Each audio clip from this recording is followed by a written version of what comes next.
Et bonjour à tous, Alform. Nous nous retrouvons aujourd'hui dans une nouvelle formation autour des machines virtuelles sur Microsoft Azure.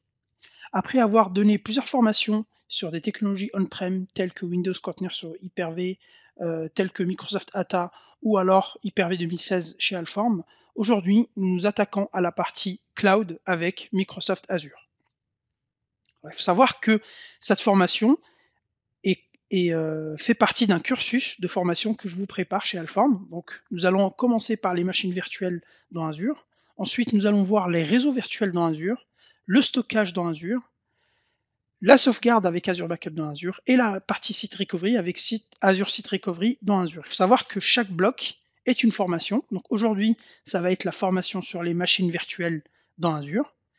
Et dans un second temps, on verra donc les autres formations par briques, donc réseau, stockage, sauvegarde et partie réplication. Alors en termes de plan, la formation va se dérouler de la manière suivante. Nous allons aborder et faire une présentation, une introduction au cloud de Microsoft, donc Azure, donc l'écosystème, quels sont les services qui sont mis à ma disposition afin que je puisse donc être plus performant dans mon business avec Microsoft Azure, quels sont les services dont j'ai besoin pour avoir un service plus optimisé et surtout plus sécurisé, etc. Nous allons ensuite rentrer dans le détail et dans le vif du sujet avec la création de machines virtuelles, donc via l'interface au niveau du portail Azure. Nous allons gérer ces machines virtuelles.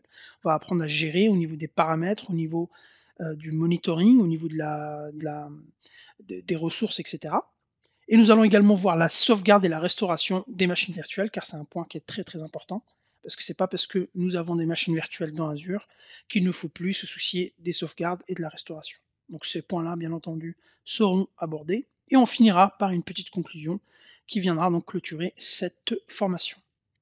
Alors en termes de public concerné, on peut avoir de tout, que ce soit de l'ingénieur IT Cloud, consultant IT Cloud ou même architecte si besoin, et bien entendu tout ce qui est administrateur système, et surtout des étudiants. Si vous êtes des étudiants, n'hésitez pas donc à voir cette formation parce que elle ne demande aucun prérequis, parce que là on va vraiment partir de la base afin donc de construire cette formation et ce cursus en tout cas de formation sur Azure ensemble. Donc voilà, si vous êtes prêts, c'est parti.